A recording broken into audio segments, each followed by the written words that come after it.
Today is November 18th in the year 2011. I'm Karen Herman with the Archive of American Television, and it is my great pleasure today to be interviewing Roger Mudd at his home in McLean, Virginia. Nice to have you. Well, thank you so much. Okay, so we are really starting right from the beginning. What was your name at birth? It was going to be Roger Allen Mudd, but my father said when he grows up and he puts his initials on his suitcase, it's going to read Ram.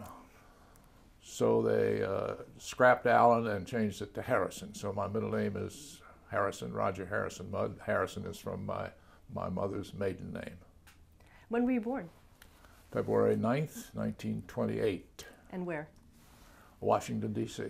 Is that Garfield Memorial Hospital. Wow. Is that where you grew up? Yes, yes. As a small child, we lived over on 14th and Colorado Avenue, and then moved across Rock Creek Park and lived in an apartment house on Connecticut Avenue, south of Chevy Chase Circle. And then in 1937, I guess it was, my father and mother built a house out in the Maryland suburbs, and so I grew up out there as a preteen, and through high school lived out in Chevy Chase, Maryland. Went to the public schools in Maryland and in Washington, D.C. What are your parents' names and what did they do? My mother's name was Irma Iris Harrison, born in Colfax, Washington. She graduated from Washington State College, and about the time of the First World War, signed up in the Army Nurse Corps and went to medical training at Harvard and was commissioned a lieutenant in the Army Nurses. My father was a graduate of the University of Maryland, which was then Maryland Agricultural College, all male and military. He was a civil engineering graduate, and got his first job with the U.S. Geological Survey and became a topographer, making maps.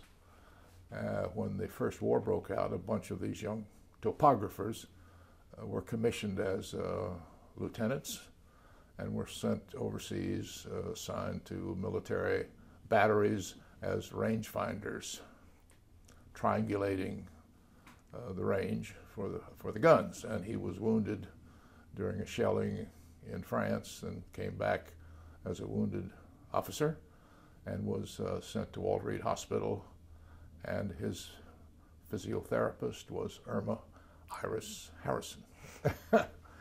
And they fell in love, obviously, and were married in San Francisco, I think 1920, after he had recovered from his wounds and went back into the civilian government. And his first assignment was to make the first government topographic maps of the Hawaiian Islands. So they sailed from San Francisco after their wedding, and they lived over there for the first 4 years, where my older brother was born. And then, as you were growing up, what were they doing?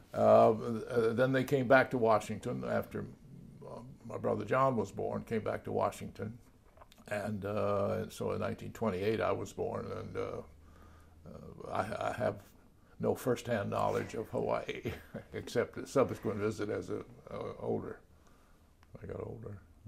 What traits do you think you inherited from your parents?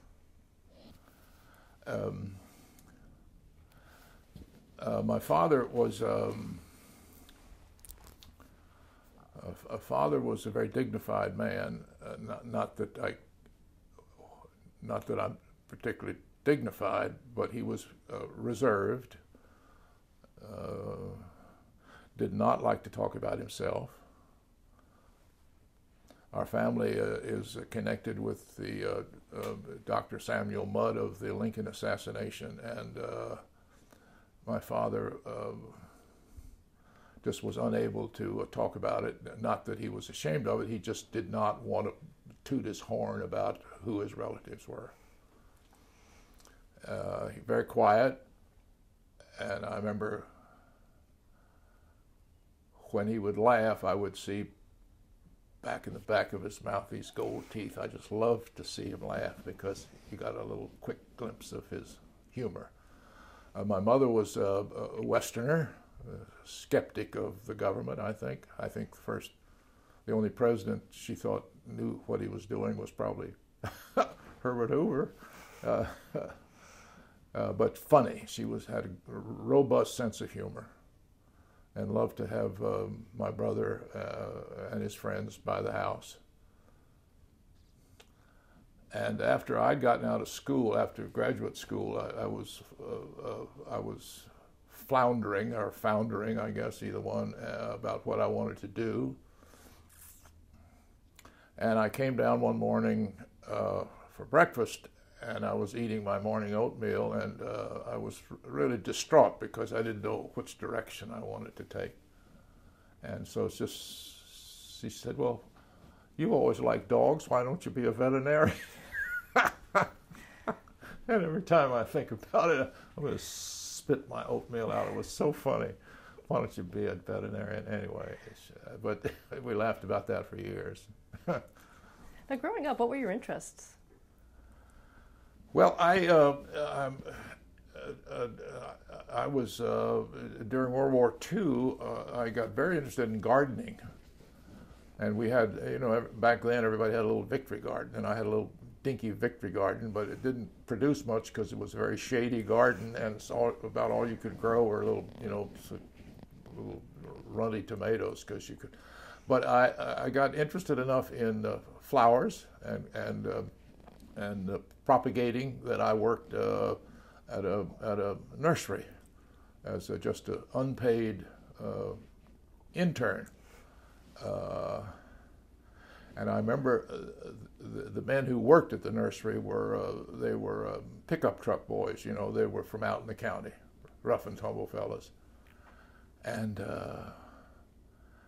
they asked me what my name was. And I was so afraid that if I told them it was Roger Mudd, they would make fun of me for the rest of the summer. And to my shame, I said my name was Roger Harrison. And I never did that again, because once I blurted it out, I was ashamed of myself for not standing up to a good, honorable name. Do you still have a passion for gardening? Do I what? Still have a passion for gardening? Well, on this piece of property, you have to have a passion for gardening. My late wife was a marvelous gardener, had just an absolute green thumb, and nothing she touched would die. And so I did a lot of work, for her, and digging, and with a grubbing hoe and opening up patches of garden and so forth. And we had a lot of boxwood here, and so I became kind of a tender of boxwood. Going back to when you were growing up, did you pay a lot of attention to news and current events? I know the war was going on. I don't, excuse me, can you stop a minute? I don't think so. I really don't. In fact, truth be told, I don't think I paid a lot of attention in college, even in college.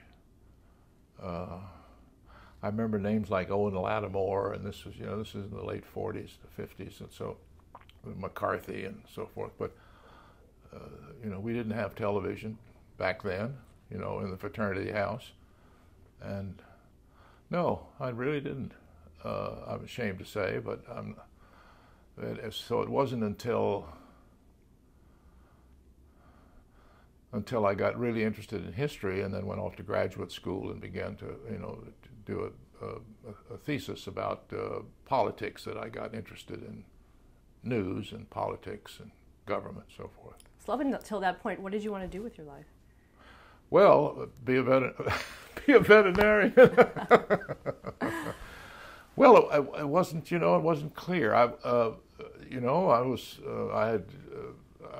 had gotten out of high school in 1945 and was having a rough time at home. My father despaired that I would ever make anything of myself, because I was, really struggling with grades and girls and so forth. And I went and enlisted in the Army, got away from home, and things really changed after that. I was sent to engineering school and started making A's and B's and taking trigonometry and calculus and analytical geometry. And my father wrote and said, "This is the greatest news I've ever had."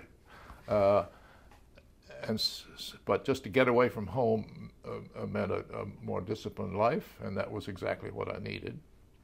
So I finished my Army enlistment, and then I was discharged at Fort Knox, Kentucky. I was with the 2nd Armored Division, during that period at Fort Knox, I went to night school at the University of Louisville. They had a night school for GIs from the local post. So I took political science and applied to a couple colleges. Duke turned me down. University of Georgia said I could come, but I would have to find a place to live because all our dormitories were crowded. But Washington and Lee, a small college in Virginia, said they'd take me if I got a B average at the University of Louisville. And I just barely got it and got on the train and transferred to Washington and Lee in the winter of 1948. And by that time, I was a history major, and I graduated from W&L in 1950, and then went on to graduate school. One of my professors had encouraged me to go on to graduate school, and went to the University of North Carolina and got a master's degree in history and wrote my thesis on Roosevelt's brain trust, FDR's use of professors, and the term they used to apply to the professors was the brains trust. And my advisor encouraged me to go on and get a PhD if I was a serious historian to be, and I thought maybe I had better.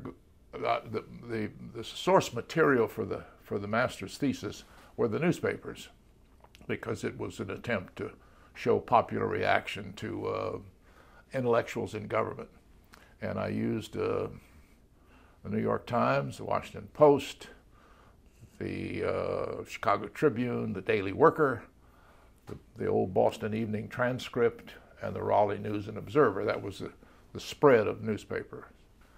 And so I thought if I was going to continue with that subject, I'd better work for a newspaper to find out how newspapers worked.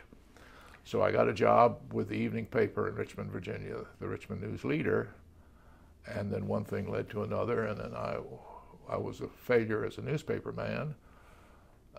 What do you mean by that? Well, I mean, I was hired as a substitute for a woman who was on maternity leave, and when she came back off leave, they said that they didn't think they needed to keep me, but I had enjoyed it, and I was learning to write, and that life appealed to me of being outside looking in. But since they didn't want me to stay, they said, we can get you a job with the Virginian pilot down in Norfolk for $60 a week. And I said, I don't want to go to Norfolk. I want to stay in Richmond. So the company owned a radio station right across the street. And they were thinking about setting up a little news department, and they hired me as the news director. I mean, I never directed any news before in my life. I didn't know what I was doing, and I watched these announcers go into and tear off the wire copy from the AP machine, tick, tick, tick, tick, and they'd run in and just read it. And so I learned how to do that, but then I began to rewrite everything, and I began to develop a little style. And so I was assigned to do the noon news on WRNL, which stood for Richmond News Leader. And that was the first time you actually were on the radio? On the air. Is your voice the way it is today? Those first broadcasts?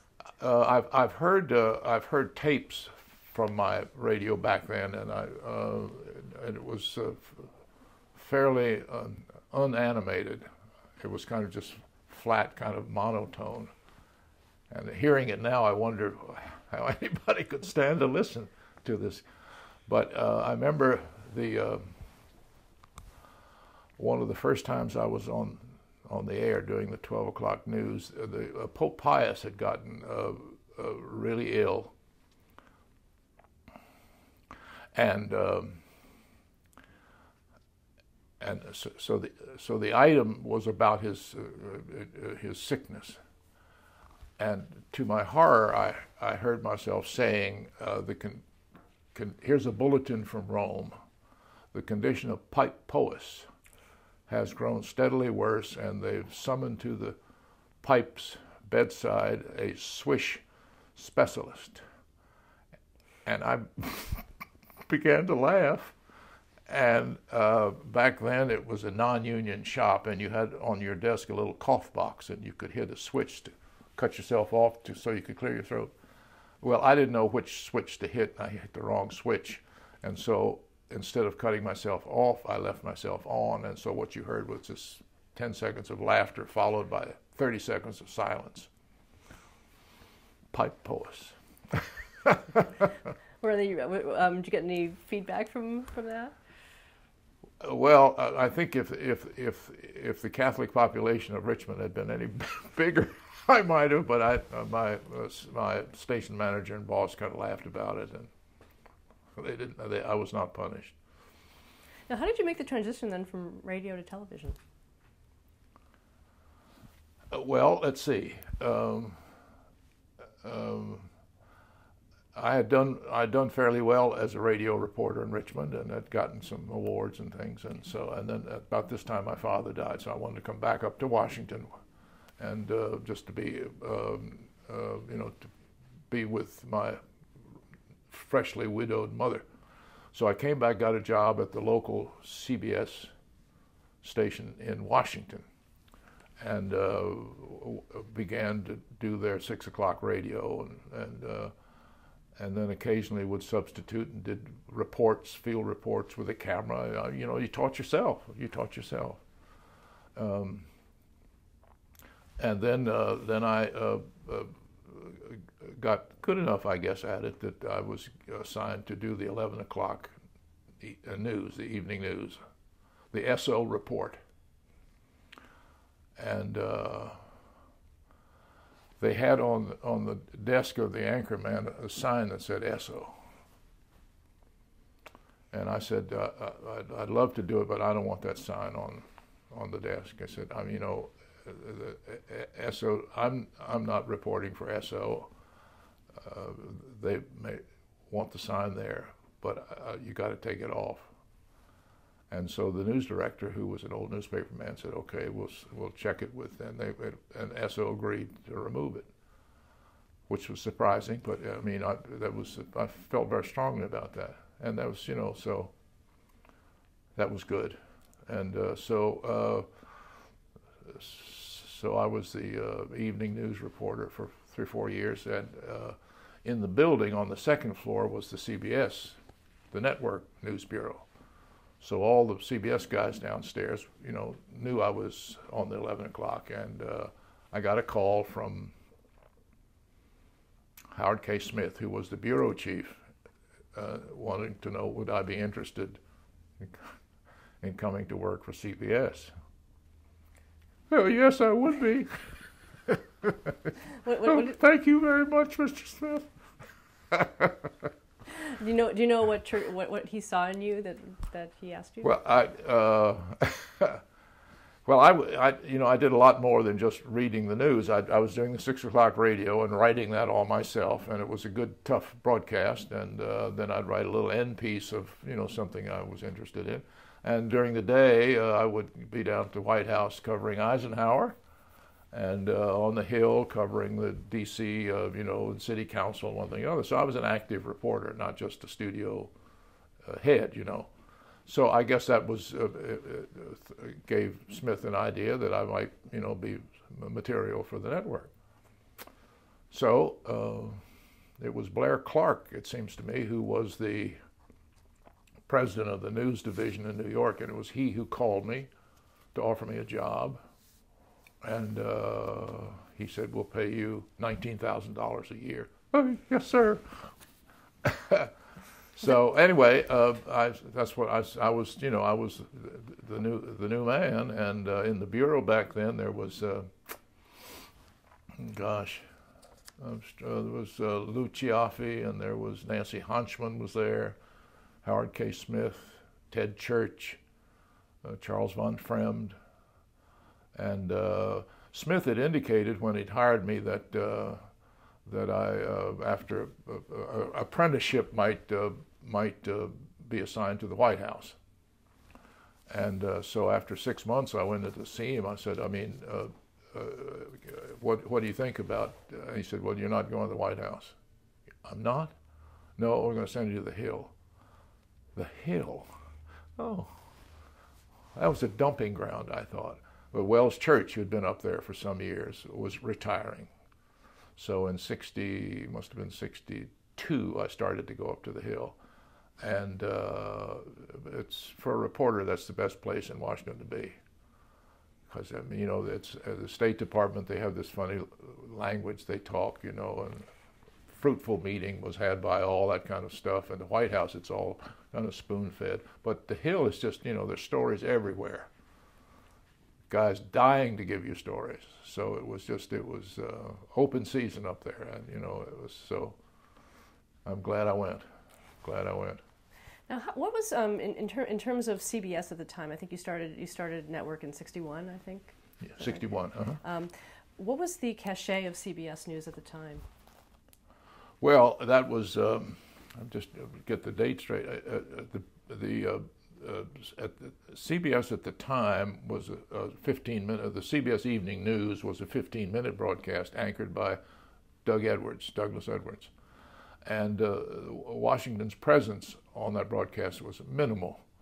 It was voice-over film, and the voice-over was Neil Strasser, a face that you wouldn't remember, a voice that you would remember, and he would voice over just footage, you know, but very little reporting.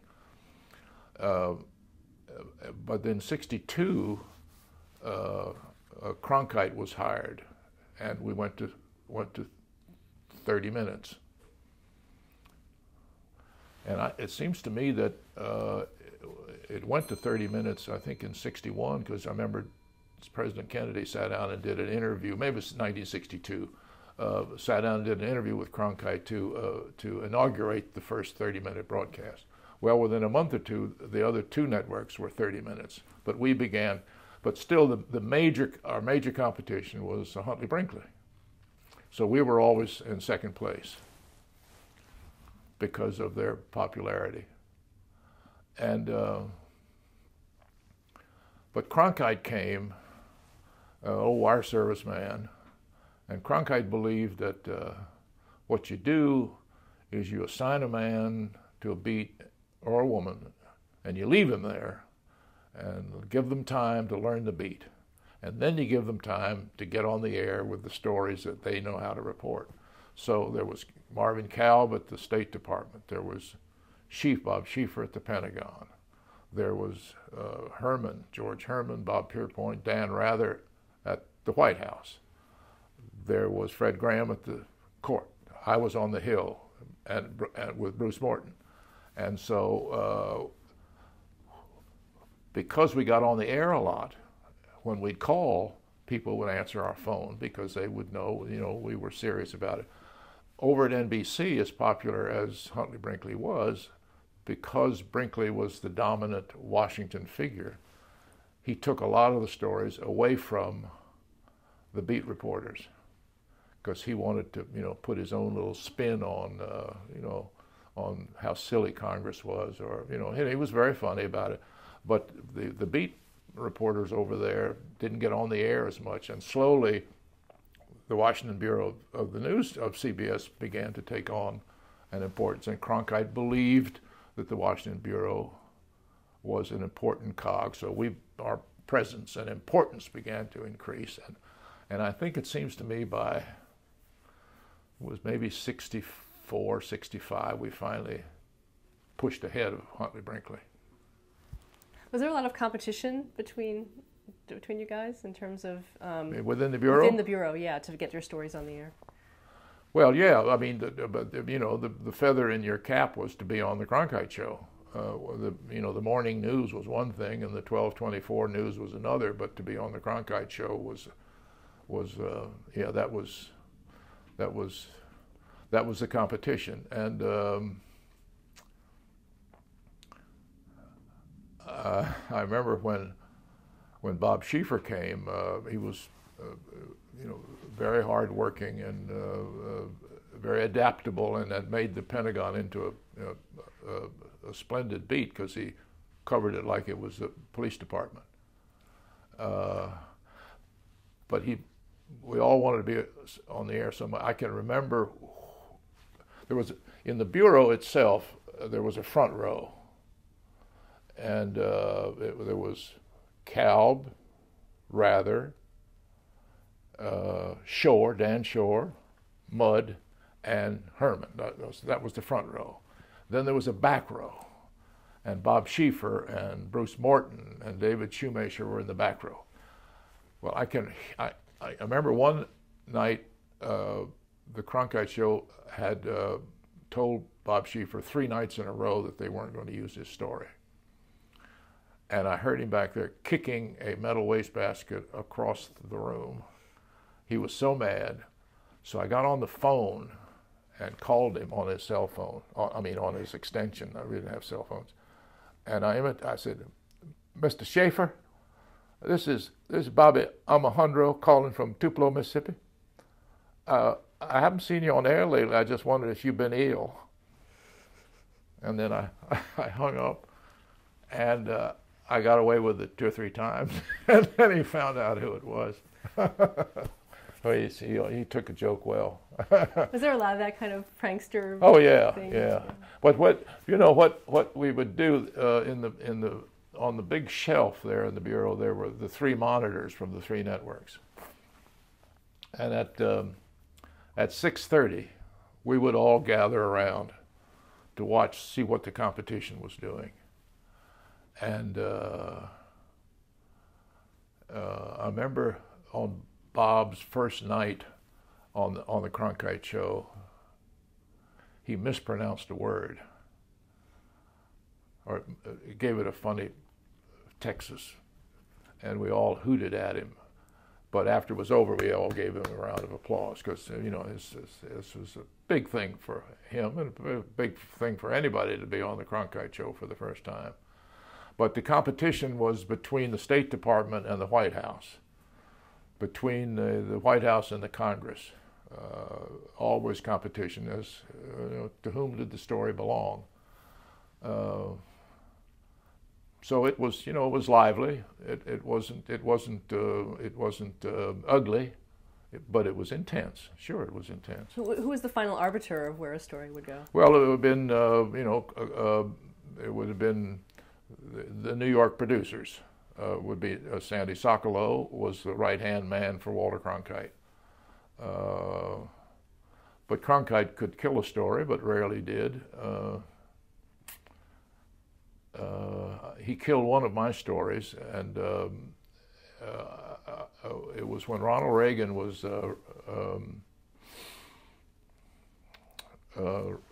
I'm just trying to, it would have been Reagan running for governor. No, he was running for president. And Brian Healy, my producer, and I went out to California to cover it. And I said, instead of covering his speeches, let's cover how television covers Ronald Reagan.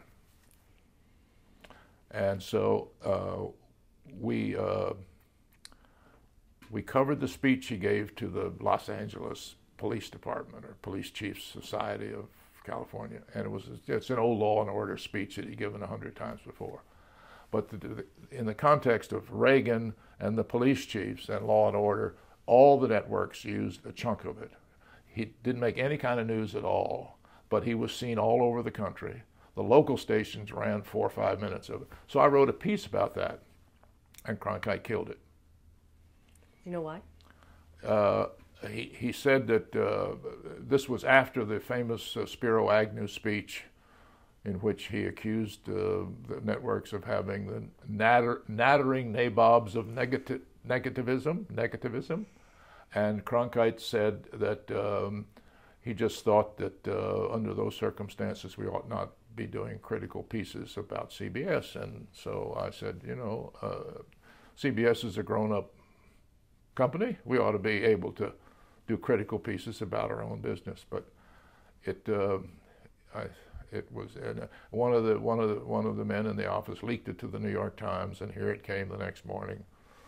Cronkite Mudd row. Did you and Cronkite ever talk about it? I was asked. A meeting was arranged. A peace treaty meeting was arranged, and so he told me why he'd killed it, and I told him what I thought about. I thought we were mature enough to do stories like that, and that's kind of how it ended. I mean, I wasn't put in the doghouse for it, but it was, you know, it was thought to be a little scandalous. I thought. I don't mean illegal. I just thought it was that it was the talk of the hallways at CBS for some time, that because it rarely, can't remember he'd ever killed a story from the company's prime political. You know, I was the lead political reporter. So going back to when you first started, what was the process of reporting at that time in terms of how you get the story and then assemble the team to cover it? How did that work? Well, on the Hill, of course, back then when I started, it was all film, and what I would do, and you couldn't take the cameras into the chamber as now. So if, for instance, say the big civil rights debate, so we'd hire an artist, Howard Brody, who had been for Stars and Stripes, was marvelous. And he'd do sketches, and I would sit with him, and I said, we're going to need a sketch of Strom Thurmond, we're going to need one of Hubert Humphrey, and we're going to need one of, Mike Mansfield. And so I would, and as the story developed then during the day about an amendment being defeated or whatever, and I would go in and sit in the TV gallery up at the Senate, and I would write my script with those sketches in mind. And I would type it up, and then I would go into the little radio booth and record it back at the Bureau, so they'd have the voice track. And then I would go out on the steps of the Capitol and do an open, with Mudd on camera, saying today in the Senate they defeated the amendment to, open up motels to this. And then they would go pick up the voiceover that they had back in the office, and then they would lay in the sketches. But in addition to that, to get the film from the Hill back to the Bureau, you had to have a courier. And so he would be waiting for the film, and he'd get on his motorcycle and come bombing down Pennsylvania Avenue to Georgetown to get the film into the lab in time to get it developed and then brought back up to the Bureau to be edited with all the pictures laid in and my voice track laid in. So, it was all seemed terrific the way we figured it out, but looking back now, it must have been impossible. Because I mean, if you got stuck in traffic, if you had your tires had a leak in your tire blew up, you would miss the broadcast. But now you see, all you do is you tape it up on the Hill and just send it right back to the Bureau. Nobody in between. While we're on the subject of civil rights, can you talk about your coverage over the years? That was one of your main stories. Of civil rights? Mm-hmm. Well, it centered on the filibuster of 1964, and you remember the March on Washington was 63. Now you covered that as well. Yes, yeah. Can you talk about your coverage for that? Yeah, 63. That's right. That was that was really my first major assignment because it was live coverage, And so my little position was down in the Lincoln Memorial off on one of the wings there, and they had a little card table, and I'd never done anything like that before, live. You know, usually you're in the studio and, you know, but, and it was, you know, it was a technical lash-up. You had cameras here and cameras there, and, you know, the thing in your ear and people talking to you, and you didn't know whether, when they switched to Hughes Rudd down at 14th and Constitution, whether it would work or not, because we'd never had so many different spots to go to. But anyway, I got up there that morning and really felt, you know, I was really sweating, and in fact got kind of nauseated. And so I went down behind the boxwood and threw up. And but I've, you know, been trying. I drink Coca-Cola, but nothing. But I finally, you know, got through it, and so here they came, millions of them. And it was, you know, the fact is that nothing happened. It was this huge, orderly, lovely ceremony, and of course topped off by the Martin Luther King speech. And what did you think when you first heard it? Did you? Well, you know, it's. I guess I was impressed, but at the time, so much is going on around you, and you know, and you're having to stand by, making sure that you're not going to have to say something, interrupt him, and switch here, switch there. But what I do remember was, you know, his cadence, the memorable cadence. And I had heard later that his advisors tried to talk him out of saying, "I have a dream." They said, "That's too corny, that's cliched. They'll laugh at it." But he wanted to do it, and he did, and that's the memorable speech I remember. But you know, the Kennedy administration was not very enthusiastic about the March on Washington. They were fearful. They didn't know how Washington would react. They got the local professional baseball team not to play that night. They got the bars closed. But nothing happened. Nothing happened. I mean, it's just so peaceful. And but then that was '63, wasn't it? In the summer, and then Kennedy was shot in November. Huh? November. In November, and so it almost, looking back, it almost took the death of Kennedy and the Johnson unrelenting pressure on Congress to get a civil rights bill through. And when that bill, which had been languishing in the committee, when that bill was reported out under Johnson's pushing, Fred Friendly, who was then the president of CBS News, said, "I want Mudd to cover the civil rights filibuster, the debate on the civil rights bill. I want him on every TV broadcast, news broadcast, and every other radio hourly broadcast." So that's what I did for 65 days.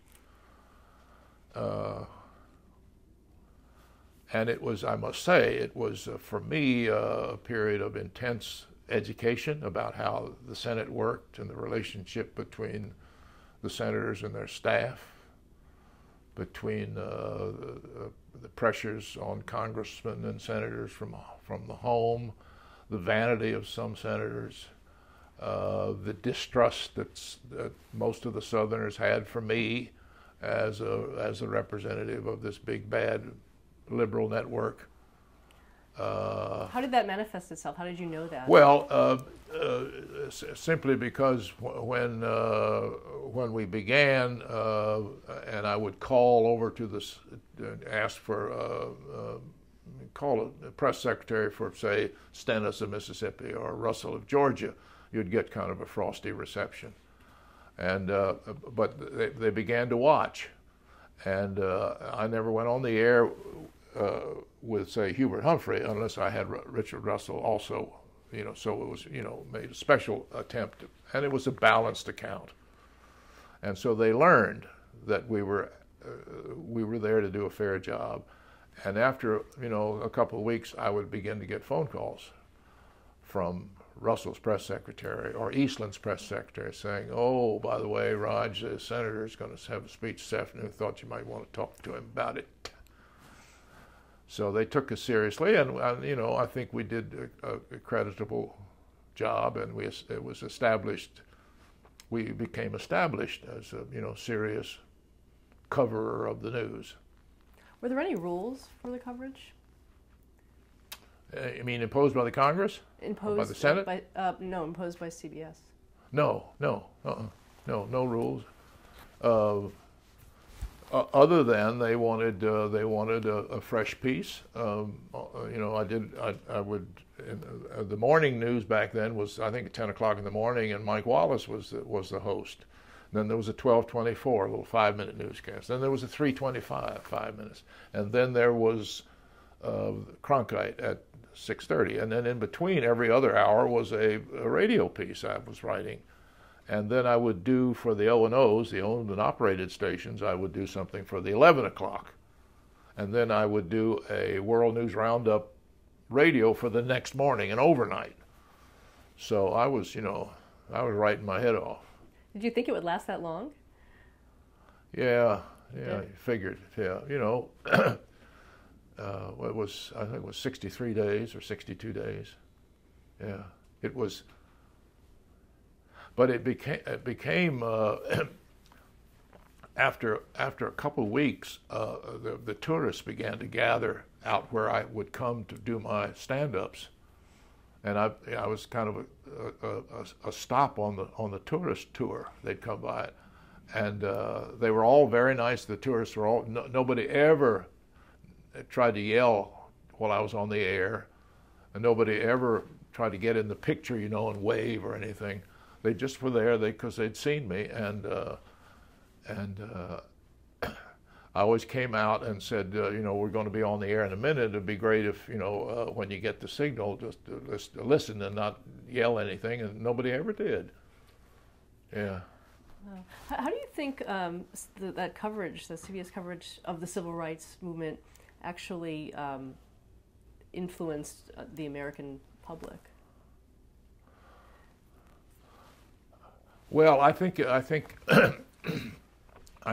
because we kept everybody up to date on it, and it got to be almost a whodunit. Was it going to pass? When would it pass? What kind of amendments would there be? And it got to be, it was a fairly, you know, almost a nationally exciting story. And so I think. I think in the beginning, the Southerners, the conservatives, the Republicans also feared that television would so skew the coverage would be so skewed that they would have a hard time. But they never did. They always got their time to explain themselves. But I think probably without the coverage, it would have gone on a little bit longer. Really? Yeah, I think so. Because the senators were beginning to hear from back home. And what about when it actually passed? What that experience was like for you in reporting? Well, it was, you know, the gallery was absolutely packed with, because there had never been a civil rights filibuster broken before. And so this was something that had never happened in Washington. So people were there. They want to say, "I was there. I was there," and so it was. You know, it was. And you know, there's something about a roll call vote that is special in Washington politics. The Congress, the member of the Congress has got to say yes or no. No press release, no however, just yes or no. And it's at that moment when they all have to stand up and earn their pay. And it's, particularly on that bill, it was really a memorable moment for everybody in the gallery. And how did you report it? I was outside, and we had a big sort of a billboard with all the names of the senators on it. And we had arranged ahead of time that one of the TV gallery staff guys who was in the Senate chamber and had a little telephone would whisper into his telephone how they were voting, and then they would hear that in the gallery, and my producer, Sylvia Westerman, would then pass that on to me. So you'd hear the clerk say, "Mr. Anderson votes aye." And then the guy would say, "Anderson, aye." And Sylvia would say to me, "Anderson, aye." And I'd be, "Anderson has just voted aye." So between the time the vote was cast and the time I said he votes aye was about 32 seconds. And we went right. So if you were able to follow the roll call, we got down, and the deciding vote was cast by John Williams of Delaware. So, but it was the graphics were clear and the reporting was even, and it was an exciting moment. In general, how much access did you have to people? Were people at that time in government very savvy about media and cameras coming in? No, it was a big deal when you arrived in a senator's office with a camera crew, unless you were the leader. Mike Mansfield didn't do much television. Dirksen did. Everett Dirksen of Illinois was easy to be with. Humphrey was easy to. But for most members of the Congress, to have a network camera crew and correspondent come was a major event. Now it's just run. In your career, did you see the way personalities change or demeanors as people approach the camera? Not so much.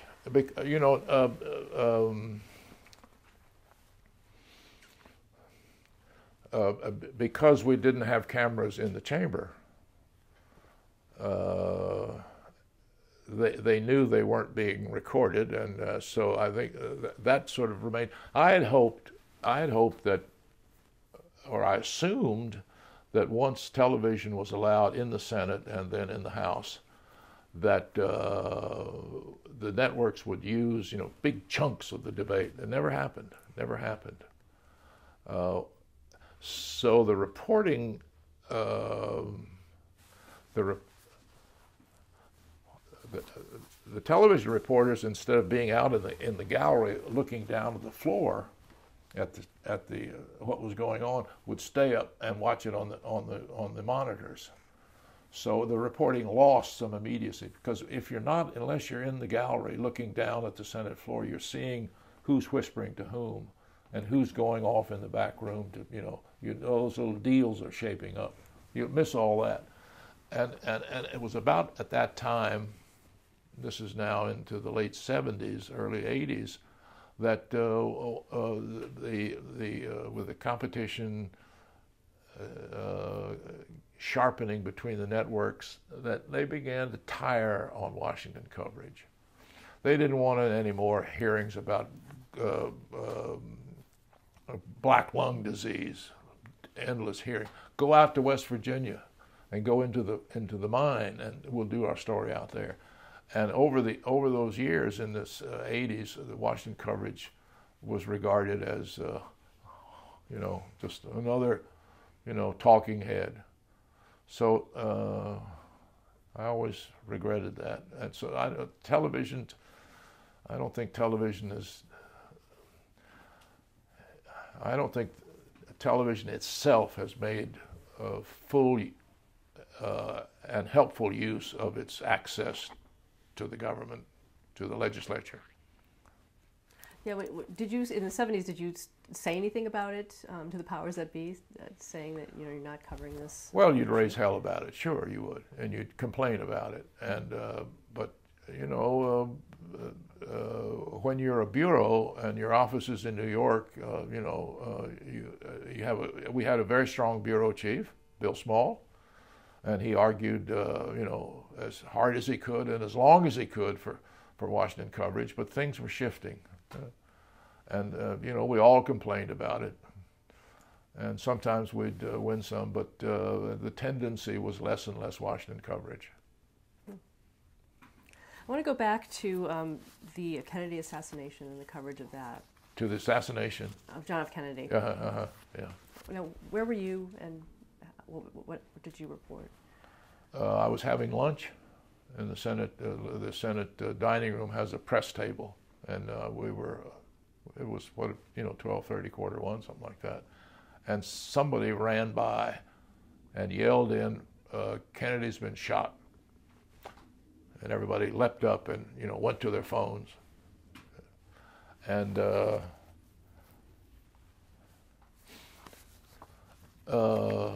desk told me, you know, get reaction.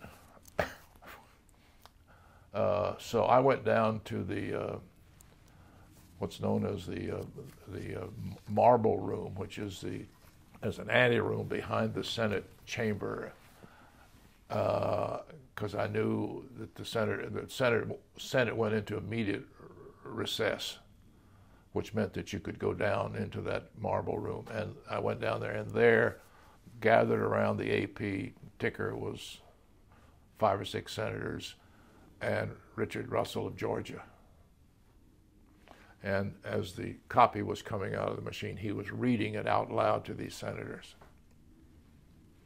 And when he got to the line, President Kennedy died today at whatever, 1:23, I looked and his tears were coming down his face. And they all, you know, I don't remember the name, Hickenlooper, Russell, they all turned, you know, just, ashen-faced and walked away. Of course, the story that night was all out of Texas, and the return to Washington of President Johnson, now new President Johnson. And then from that point on, it was a matter of covering those days of mourning that the nation was going through. I was on the Hill, and there's my my wind-up clock. That'll be 3 o'clock. The days of mourning that we were all going through, I was on the Hill, and President Kennedy was lying in state. And I remember going up, and the line of mourners, just people lined up to go through a stretched 15, 20 blocks way back to Maryland Avenue. And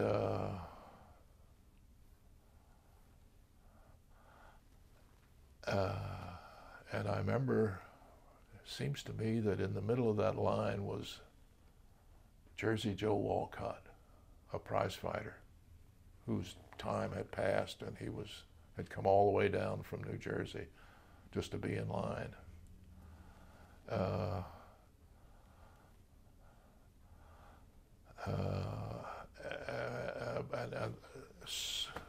So I remember my wife at home with our 2 children, and she began to cry watching the television, and my son Daniel, who was then maybe 70, would have been 5 or 6, went and turned off the television because that was what was making her cry. You know, he understood. So that was every family must have gone through something like that. But our coverage was very spare. And I remember on the Hill just simply allowing just the sound of people moving. And I said very little, very little. And you didn't need to. I mean, it was such a, it was almost majestic, the dignity that the people showed toward the memory of the president. And what about the funeral itself?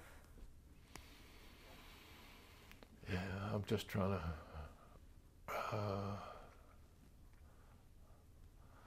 I'm trying to remember. I'm just trying to think where it seems to me I was at the Lincoln Memorial on the roof. I don't know how I got up there, but you know, we were following it from the cathedral over to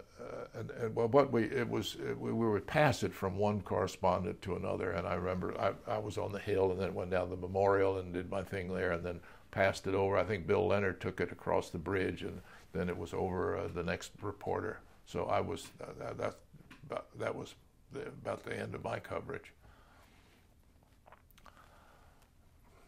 But you just sort of didn't think that could happen to us.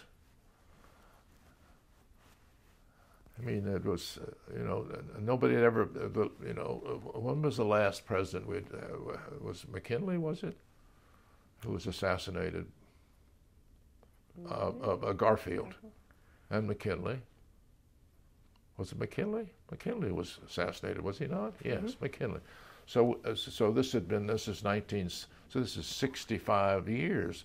The whole generation of Americans had never known anything like this. And how did TV play into that? Well, yeah, I don't remember whether there was much said about it that way, but it was. Yeah. I remember George Herman on one of his said, "There's nothing left to say." He was right. I want to cover a few more news events. Let's go even further back. The Cuban Missile Crisis and your coverage of that. Yeah, where was I? Oh, I was in Texas, covering. Let's see, John Conley was running for governor.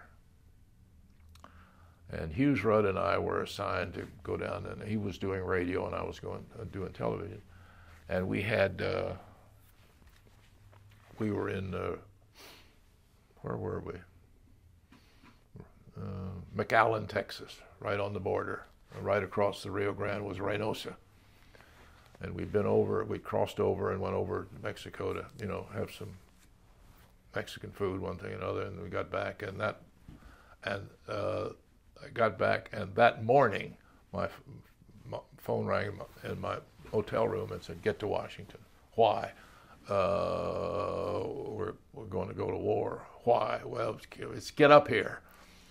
So it was this little bitty town, and I chartered a plane to Dallas, and got on an American Airlines flight that took me to Baltimore. And then a motorcycle courier picked me up and got me to the Pentagon. And at 6 o'clock that night, I was standing in front of the Pentagon, not really knowing what I was doing there, because it was all happening. So, and CBS later got a letter of complaint from a woman who had heard me on the radio that morning at 8 o'clock from McAllen, Texas, and saw me that night in front of the Pentagon at 6 o'clock and said, "It's not possible, you're faking it." Anyway, so that was, so I was, my memory fuzzes on those specifics. I can remember being at the Pentagon, remember talking to one of the briefers there, and then the story, of course, became a White House story from that point on. So. Okay, let's stop there to change the tape.